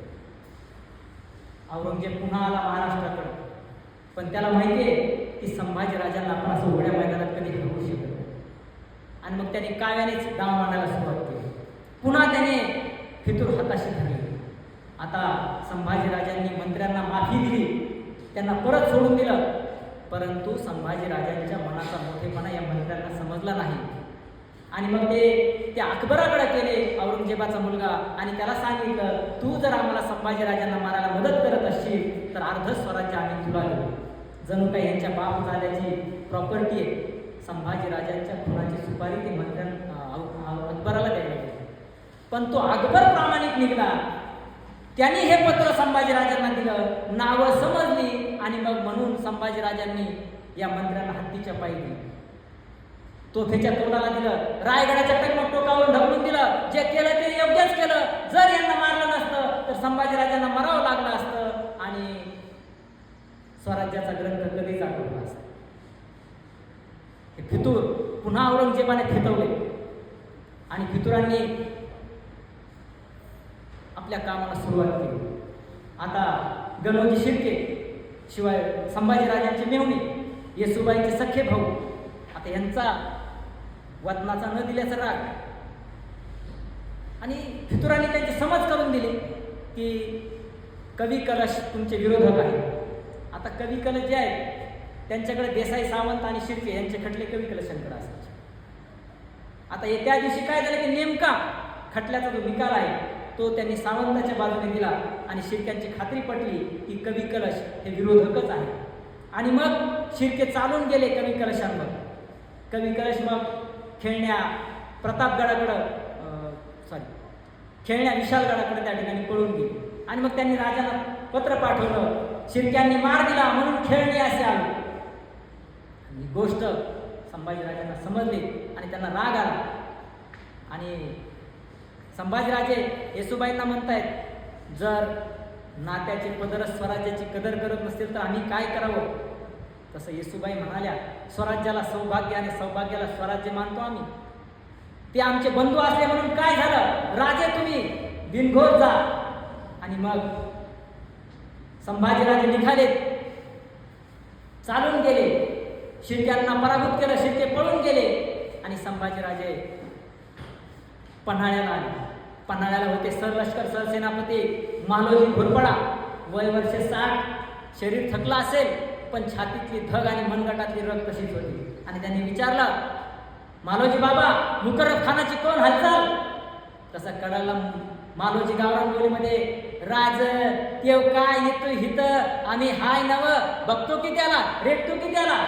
तुमच्या खांद्यावर तर स्वराज्य सुरक्षित आहे मालोजी बाबा. पण संभाजीराजांना यत्किंचितही खबर नव्हती की आपण औरंगजेबाच्या चालीमध्ये फसत चाललो. कारण औरंगजेबाला माहित होतं संभाजीराजांना रायगडावरती पकडणं, हरवणं मुश्किल आहे. कारण रायगड म्हणजे गरुडाच्या बसकरीसारखा, वाराही तिथं जायला घाबरतो तो रायगड. आणि मग संभाजीराजांना रायगडाच्या बाहेर काढण्यामध्ये त्याला यश आलं होतं. आणि त्याच वेळी हे धावत आला आणि सांगितलं, राज राज रायगडावर इतिखाद खानानं वेढा टाकला. आणि राजांच्या काळजाचा ठोका चुकला. रायगड म्हणजे राजधानी, महाराणी तिथे आहेत, युवराज तिथे आहेत, स्वराज्य तिथे आहे, गादी तिथे आहे. आणि मग संभाजीराजे रायगडाच्या दिशेने निघाले. परंतु ही बातमी आधीच औरंगजेबानं मुकर्रब खानाला सांगितली होती. तो संभाजी रायरीचा जहागीरदार, शिर्क्यांची भांडण झालंय म्हणून आलाय, नामी संधी त्याला पकडण्याची. आणि म्हणून मग त्याने रायगडाला जाणाऱ्या सगळ्या वाटा आधीच गिरफ्त जेरबंद केल्या होत्या. संभाजीराजांनी वाटा शोधल्या, पण त्या मुकर्रबने आधीच गिरफ्त केल्या होत्या. मग संभाजीराजांनी एक वाट शिल्लक होती, संगमेश्वराची, भयांदऱ्या खोऱ्यांची, कडेकपारींची बिकट वहिवाट असलेली संगमेश्वराची वाट. तीच वाट संभाजीराजांनी निवडली. पण हीच बातमी नेमकी मुकर्रबला कळवण्यात आली की संभाजीराजे संगमेश्वराच्या दिशेने निघाले. अवघ्या 100 भालाट्यांसह संभाजीराजे संगमेश्वराच्या दिशेने निघाले. आणि मालोजी बाबांना सांगितलं, जर गरज लागली तर हाक देऊ, पटकन येऊन मिळा. आणि मग संभाजीराजे निघाले. पन्हाळा अंधारामध्ये गुडूप झालेला.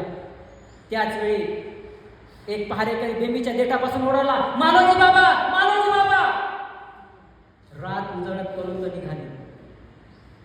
आणि मालोजी म्हणाले, कोणत्या दिशेनं, कोण्या रोखानं?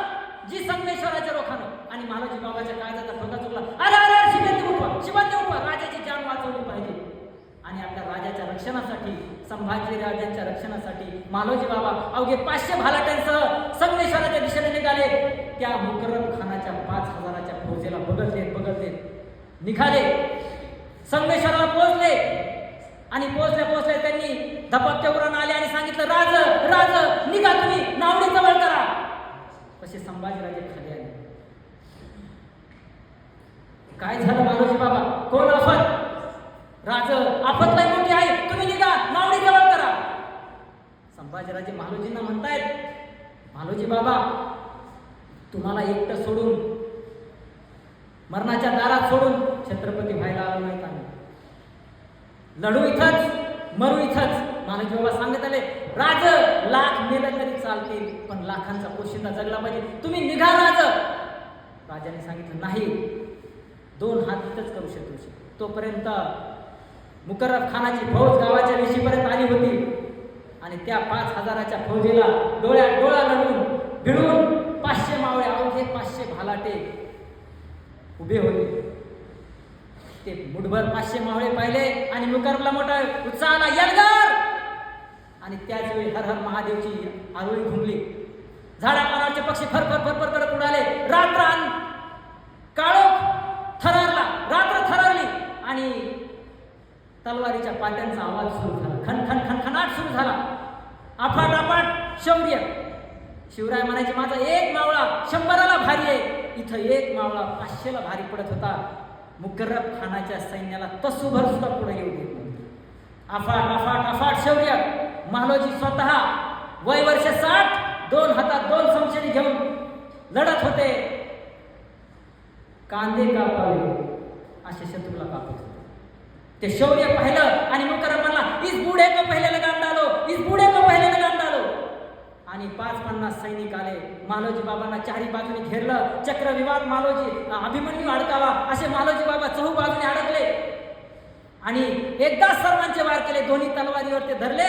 60 वर्षाचं रद्दार शरीर, पण मोठ्या ताकदीनं मालोजी बाबांनी त्यांना ढकललं. सगळे खाली पाडले आणि सप सप सप सप करत रक्ताच्या चिळकांड्या यातनांचा कल्लोळ उडा. पहिली फळी गारत, दुसरी फळी, तिसरी फळी. मुकर्रब ते शौर्य बघत होता. आणि मग त्याला कळलं वाघ कसा असतो. आणि मग मुकर्रबने कमारमानला बोलावलं आणि कमारमानने तीर मारला. मुकर्रब खानाच्या कमारमानाने तीर मारला. मालोजी बाबांच्या उजव्या दंडामध्ये घुसला. एक तलवार निखळली, दुसरा तीर दुसऱ्या हातामध्ये, दुसरी तलवार निखळली. आणि गुळाच्या ठेपेला मुंगळे लागावेत असं येऊनी सैन्य मालोजी बाबांच्या शरीरावर तुटून पडला. अरे शरीरावर जागा नव्हती रे, तिथं कुठं वार झाला नाही. शेवटच्या श्वासासाठी श्वास फुलला, डोळे मिटले, श्वास बाहेर आला, श्वासानं माती उंच उडाली आणि त्या उंच उडाल्या मातीला मालोजी बाबा सांगत गेले, सांगा माझ्या राजाला, हा मालोजी मेला, मातीत मेला. मातीत मरणारे कैक असतात, पण मातीसाठी मरणारे फक्त मराठे असतात हे सांगत गेला. तोपर्यंत संताजी घोरपडे खंडोबाला एका बाजूने निघाले होते, दुसऱ्या बाजूने संभाजीराजांनी कवी कलश निघाले होते ठरल्याप्रमाणे. थोडंसं पुढे गेल्यानंतर कवी कलश खाली पडले. मैं गिर गया राजाजी.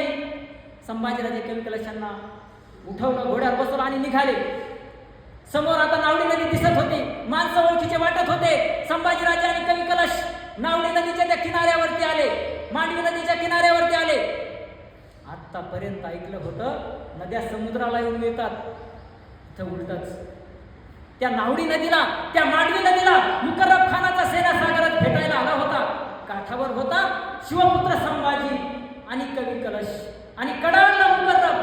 खेचलो तलवार उसकी, पण तलवार घ्यायचं धाडस कोणाचं नव्हतं. कुणीतरी एक पाऊल पुढे यायचं, संभाजींची नुसती नजर वर उठायची, 4 पावलं मागे सरायचा तो. कोणाची जिगर झाली नाही. अखेर मुकर्रब खानाने चौबाजूने दोरखंड फेकले आणि सर्जा संभाजी राजा जेरबंद झाला. मराठ्यांचा छत्रपती जाळ्यात अडकला. मराठ्यांचा मुकुट मुघलांच्या पायात पडला. सर्जा संभाजी राजा जेरबंद झाला.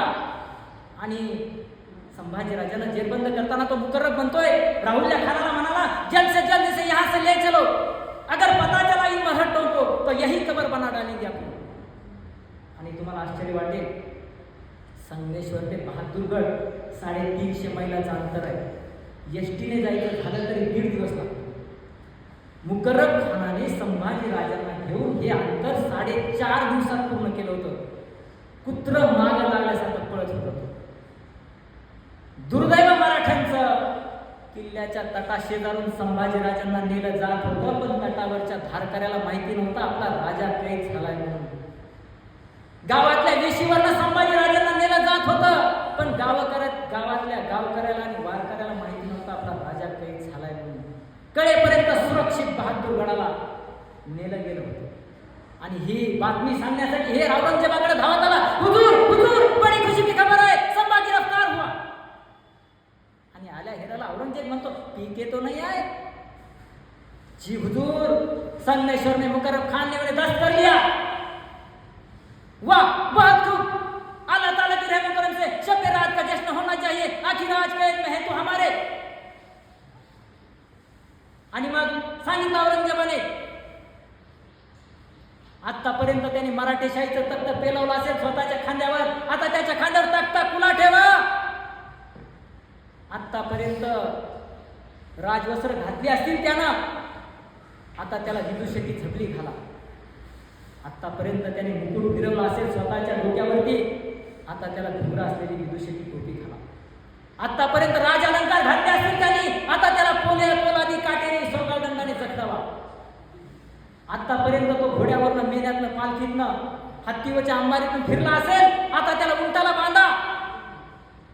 आतापर्यंत राजा आला म्हणून नगारे वाजले असतील, आता ढोल ताशे वाजवायला सुरुवात करा. कळू द्या महाराष्ट्राला, आलमगीर औरंगजेबाने संभाजी दस्त केले. आणि बर हुकूम निघाली थंड. विदुषकी झपटी घातली, घुंगरा असलेली टोपी अडकवली, काटेरी पोलादी साखळदंडाने जखडवलं, उंटाला बांधलं आणि निघाली झिंड वाजत गाजत. अरे कुणाच्या वाट्याला आली अशी विटंबना, कुणी सहन केलंय. निघाली झिंड, कोण कोण कुणाच्या घरावर, कोण कुणाच्या डोक्यावर, कोण कुणाच्या खांद्यावर, कोण कुणाच्या झाडावर बसून पाहत होते. अरे तो शिवपुत्र संभाजी कसा आहे, कसा दिसतो, कसा चालतो. अरे तो संभाजी ज्यानं 9 वर्ष औरंगजेबाच्या डोक्यामध्ये सैतानी गोंधळ घातला, तो संभाजी आहे तरी कसा. ते बघण्यासाठी एक एक दोन्ही बाजूने गर्दीचा स्तोम माजला होता.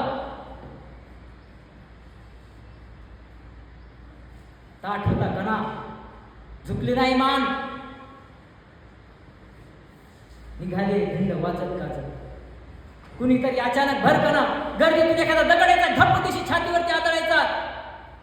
रक्ताची चिळकांडी यातनांचा कल्लोळ उठायचा. कुणीतरी यायचं, शिवी देऊन जायचं, कुणीतरी यायचं उंटाची शेपटी पिरगळायचं, उंट थया थया नाचायचा, पोलादी काटेरी साखरदंड अंगाला जागोजागी बोचायचे, रक्त निघायचं. कुणीतरी यायचं अंगावरती तलवारीनं रेषा उठवायचं आणि त्या तलवारीच्या रेषेबरोबर रक्त रक्त मुद्रा उठवत जायचं. कुणी सोचलं हे हाल? या विंचवाच्या लवलवत्या वेदना कुणाच्या वाट्याला आले? अरे का सोसत राहिला? रंगेल असता व्यसनी असता तर झुकला असता, नमला असता. पण का नाही झुकला, का नाही नमला? आपण शिवछत्रपतींचे पुत्र आहोत, स्वराज्याचे रक्षक आहोत, म्हणून झुकला नाही, वाकला नाही. इतके लाल झाले होते संभाजीराजे रक्ताने, शेंदूर भासले हनुमानासारखे दिसत होते, पण झुकले नाही मान, झुकला नाही कणा. आणि तसंच त्यांना कवी कलशांना औरंगजेबाच्या दरबारामध्ये आणलं गेलं. तख्तासीन झालेला आलमगीर औरंगजेब तो आला दरबारामध्ये आणि आल्या हुजूर सेनापती असद खान कडाला झुक जाओ संभा आलमपना के सामने. तसा कडाला कवी कलश नहीं झुकेंगे, राजा है वे झुकाएंगे, खामोश. आणि सरदिशी गर्दनीजवळ शमशेऱ्याला चुप. आणि त्याच वेळी मागून आवाज आला, सबूर आसद सबूर, शहनशाह हिंदुस्तान आलमगीर गाजी औरंगजेब आज ते कदम तख्तावरनं खाली आला सामने संभाजींचा.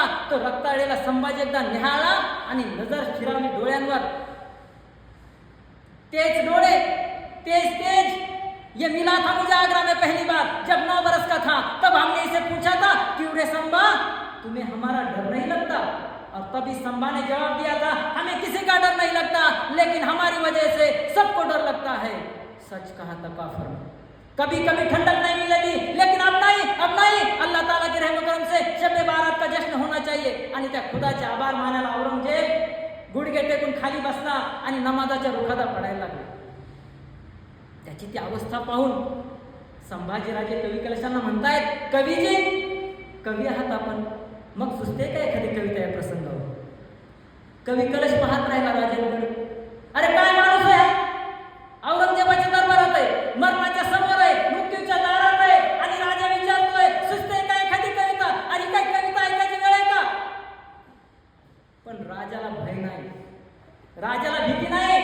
आणि कवी कलश सांगू लागला, का नाही राजन तुम हो सांचे, खूप लढे हो जंग, देख तुम्हारा तेज तखत तेजत औरंग. अहो राजे, काय लढला तुम्ही जंग? काय तुमचं शौर्य, काय तुमचं धैर्य, काय तुमचं साहस, काय तुमचा अभिमान, स्वाभिमान, पराक्रम. अहो तुमचं शौर्य, धैर्य, धाडस आणि पराक्रम बघून औरंगजेब स्वतःचं सिंहासन सोडून गुडघे टेकून तुमच्या समोर बसलाय. हे शब्द औरंगजेबाच्या कानात पडले आणि ताड दिशी उठला औरंगजेब. चुप, क्या है तो हमारे? आणि त्यांनी विचारला सवाल, बताओ संभा, कहां रखी है लूट, कहां रखा है खजाना? तसा कडाडला छावा. औरंगजेबा, इथल्या मातीचा कण न कण आहे खजिना. तू गिळलास हिंदुस्थान, तू लुटलास खजाना, पण होणार नाही भिकारी, मागणार नाही भिकाऱ्यासारखे. तुझ्यासारख्याला हाक देऊन भीक देतो हिंदुस्थान.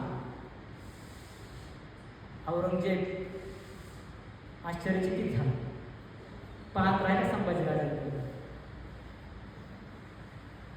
त्याला काही समजलं काय करावं. आणि त्याच विषन्नतेमध्ये तो म्हणाला, अरे क्या खिलाते हैं मरहट्ठे अपने बच्चों को, क्यों नहीं पैदा हुआ ऐसा एक भी शख्स हमारे जनाने में. अरे हे मराठी आपल्या पोरांना काय खायला घालतात, का नाही असले एखादं पोरं माझ्या घरी जन्माला आलं? तसे संभाजीराजे त्याला म्हणतात, तुझ्या घरी कसा आहे संभाजी? स्वतःच्या बापाला विष देणारा तू, स्वतःच्या भावाची खुलेआम कत्तल करणारा तू, अरे तुझ्या घरी कसा येईल संभाजी? संभाजी येईल तो महाराष्ट्राच्या कुशीत आणि शिवछत्रपतींच्या कुशीत आणि महाराष्ट्राच्या कुशीतच. संभाजी येईल सह्याद्रीच्या कड्यावर आणि बस तुझ्या नरड्यावर. औरंगजेबाला काय समजलं. त्यांनी विचारला दुसरा सवाल, बताओ संभा, हमारे कौन से सरकार तुम्ही शामिल है? तसा चौताळला छावा. अरे सत्तेसाठी रक्तावर उलटणारी जात नाही आमची, आई भवानीचे भूते आम्ही, लढू इथंच मरू इथंच, होणार नाही बेईमान. औरंगजेबा आई भवानीचं राज्य हे, नको लागूच नादा. तलवारीच्या टोकावर मरण घेऊन हिंडतात मराठे, तुला मारायला वेळ नाही लागणार. अरे आमच्याच मातीत येऊन आमच्याच वाटेवरून आमच्याशीच वाटमारी करणाऱ्याची आम्ही त्याच्या वाटेवर जाऊन त्याची वाट लावल्याशिवाय आम्ही आमच्या वाटेवर परतत नाही. हा इतिहास आहे आमचा. औरंगजेब थक्क होत राहिला, तितकाच विवश आणि भयान संतापला. ले जाओ इसे हमारे सामने से, निकाल दो ये आंखें जलाती हैं हमें, काट डालो ये जबान बोलती बहुत है. आणि संभाजी राजांना वडबुद्रुक तुळापूरच्या वधस्तंभाकडे नेलं गेलं. इथंच आम्हाला आणखी एक इतिहास सांगितला जातो. पूर्ण चरित्रात संभाजी राजांची बदनामी केलीच आहे, पण शेवटच्या ज्वलंत आत्मबलिदानाच्या वेळी सुद्धा त्यांना अशा आघात जाळावं ही फार मोठी शोकांतिका आहे. इथंच बघा, औरंगजेबाने फक्त 2च सवाल विचारले जे मी आता सांगितले. हे 2 प्रश्न आहेत फक्त, बाकी काहीही विचारलेलं नाही. म्हणजे खूप जण म्हणतात की औरंगजेबाने विचारलं, तू जर मुस्लिम व्हायला तयार असशील तर आम्ही तुला सोडून देतो वगैरे वगैरे.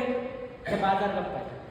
आणखी एक, मग संभाजी महाराज औरंगजेबाला म्हणाले की तू तुझी मुलगी मला देत असलास तर मी मुस्लिम व्हायला तयार आहे वगैरे वगैरे. हे सगळे बाजार गप्पा आहे. असं कधी झालंच नाही. आणि ह्यालाही तुम्हाला पुरावा देतो मी. ज्यावेळेस संभाजी महाराजांना पकडलं गेलं त्यावेळेस संभाजी महाराजांचं वय 32 वर्ष आणि औरंगजेबाची सगळ्यात लहान मुलगी, तिचं नाव आहे झिनतुन्निसा, तिचं वय 46 वर्ष, 46 वर्ष. औरंगजेबाला 5 मुली होत्या.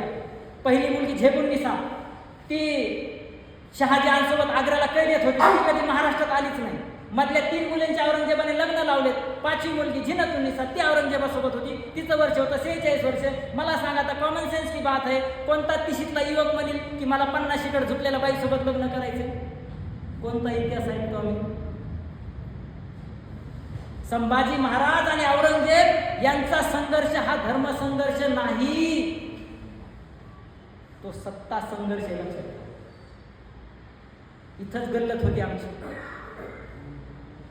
धर्मसंघर्ष नाही, लक्षात ठेवा, सत्ता संघर्ष. आणि जर धर्मसंघर्ष असता तर औरंगजेबाने आदिलशाही जिंकलीच नसती, औरंगजेबाने कुतुबशाही जिंकलीच नसती, कारण ते त्याच्याच धर्माचे. म्हणून हा धर्मसंघर्ष नाही, लक्षात ठेवा, हा सत्ता संघर्ष.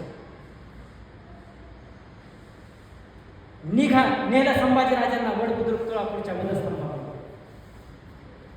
आज्ञा आहे डोळे काढायचे. संभाजी राजांना बांधलेले वडबुद्रुक तुळापूरच्या वधस्तंभाला. तो हशम आला, 2 हातामध्ये तप्त लाल बुंद सळ्या. संभाजी राजाने पाहिल्या त्या सळ्या धूर काढत हवेमध्ये, आणि आलं लक्षात आता डोळे राहणार नाहीत. संभाजी राजांनी नेत्र मिटले आणि समोर आले राजा शिवछत्रपती आबासाहेब. घेतलं दर्शन आबासाहेबांचं, आऊसाहेबांचं, स्वराज्याचं, आणि उघडले नेत्र. आल्या सळाया, सरदिशी डोळ्यामध्ये गेल्या, यातनांचा कल्लोळ उठला. साधा काटा मोडला पायामध्ये तर 8 दिवस पाय धरून बसतो आपण. तप्त लालबुंद सळ्या डोळ्यामध्ये गेल्या. डोळे राहिले नव्हते कुठं, राहिल्या होत्या काळ्या कबिन्न खोबण्या, उग्र दर्प सोडणार. किती वेदना झाल्या असतील. पहिल्या या आज्ञेचा अंमल संपला. दुसरी आज्ञा आहे जीभ काठ छाटायची. दोघा तिघांनी जोर दिला, जोर दिला जबड्यावरती तोंड उघडण्यासाठी. खूप दाबलं, मारलं, तोंड काही उडना. अरे कसं उघडं तोंड? सिंहाचं तोंड आहे ते, छाव्याचं तोंड आहे. सिंहाच्या जबड्यात घालून हात मोजती दाती आमच्या अवकात सांगणारा छावा आहे. जबडा उघडे ना. मग एक जणांनी युक्ती केली, नाक दाबलं आणि मग श्वासासाठी जीव तळमळला. तोंड उघडलं आणि त्याचाच फायदा घेऊन सांडशी घुसली तोंडामध्ये, जीभ काढली बाहेर, तलवार आली सपदिशी आणि ती जीभ कुठंच नव्हती, रक्त पूर्ण ओघळलं. ती जीभ सुद्धा संभाजी महाराजांपासून दूर जायची. याच जिभेने म्हटलं होतं हर हर महादेव, याच जिभेने म्हटलं होतं आऊसाहेब, आबासाहेब, मावळे, स्वराज्य. पण ती जीभ नव्हती कुठंच, फक्त रक्त पूर्ण. संभाजीराजांचं पूर्ण अंगावरची कातडी सोडली होती, बोकड सोलावाशी कातडी सोडली होती. त्याच्यावर मिठाच्या पाण्याने टाकण्यात येत होतं. कुणीतरी यायचं, हाताचे बोट छाटायचं, कुणीतरी यायचं, वाटा काढून न्यायचं, कुणीतरी यायचं, अंगावरचे मांसाचे लग्ने काढायचं, कुत्र्या गिधाडांना खाऊ घालायचं. अरे कुणी पाहिलं असतं तर म्हटलं नसतं मराठ्यांचा छत्रपती. भूतासारखी अवस्था करून टाकली की संभाजीराजांची. अरे कुणी सोचलं हे? अरे व्यसनी असते तर नसतं सोचलं. 40 दिवस अन्याय, अत्याचार, अनन्वित छळ संभाजीराजे सहन करत आहे. आणि शेवटी तो दिवस उजाडला. फाल्गुन वद्य अमावस्या. औरंगजेबाचा शेवटचा आदेश, संभाजीचं मुंडकं कापा आणि त्याची गुढी उभारा. गुढीपाडव्याचा आधीचा दिवस 11 मार्च 1689, फाल्गुन वद्य अमावस्या. संभाजीराजांचं शिर कापलं गेलं, भाल्याच्या फळाला अडकवलं आणि देहाचे तुकडे तुकडे करून टाकले. तो अडकवलेला भालाचा फाळ इंद्रायणी भीमेच्या वाळूमध्ये रोवला गेला. त्या धडामधून, मुंडक्यामधून एक थेंब इंद्रायणी भीमेच्या पाण्यावरती पडला आणि थरारली इंद्रायणी भीमा. आसवे ढाळू लागले. आजही इंद्रायणी भीमा आसवे ढाळते. 350 वर्ष होऊन गेले. खरा संभाजी राजा तुम्हाला समजलाच नाही. कारण त्या इंद्रायणी भीमेनं पाहिला होता तो अतुलनीय पराक्रम, तो देशासाठी मरण्याचा देखणा सोहळा. संभाजी राजांचं जीवनाच्या पलीकडे असलेल्या चिरंतन तत्वाशी एकरूप होणं तिनं पाहिलं होतं. औरंगजेब लिहितोय स्वतःच्या मृत्यूपत्रामध्ये, पहिली चूक माझ्या वडिलांनी केली शहाजहाननं. त्यानं शहाजी राजांना कर्नाटकात जाऊ दिलं. जर शहाजी राजाला कर्नाटकात जाऊ दिलं नसतं तर शिवाजी खडास ठाकला नसता. दुसरी चूक मी केली, जर मी आग्र्याच्या कैदेतून शिवाजीला जाऊ दिलं नसतं तर हा संभाजी उभाच राहिला नसता. म्हणून आता तिसरी चूक मी करणार. शेवटी ते औरंगजेब म्हणत राहिला, हमने काट डाले उसके पैर लेकिन नहीं टेके घुटने उसने हमारे सामने. हमने काट डाले उसके हाथ लेकिन नहीं फैलाए उसने हमारे सामने. हमने काट डाली उसकी जबान लेकिन नहीं मांगे उसने रहम के 2 लफ्ज. हमने निकाल दी उसकी आंखें लेकिन नहीं झुकी नजर उसकी हमारे सामने. या अल्लाह होंगे कामयाब कभी या यूं ही लौटना पड़ेगा खाली हाथ टहलने. सचमुच छावा है शेर का छावा. आणि संभाजी राजांच्या या प्रत्येक थेंबाथेंबामधून या महाराष्ट्रामध्ये हजारो संभाजी तयार झाले आणि या औरंगजेबाला इथल्याच मातीमध्ये गाडून मग तो अग्नी शांत झाला. 14 वर्ष बिना राजाचं औरंगजेबाला इथंच झुंजवलं, इथंच मारलं, याच मातीत गाडलं. ही प्रेरणा होती संभाजी राजांच्या आत्मबलिदानाची. ही प्रेरणा होती संभाजी राजांच्या देशभक्तीची. ही प्रेरणा होती संभाजी राजांच्या स्वराज्य निष्ठेची. जय जिजाऊ, जय शिवराय, जय श्रीराम.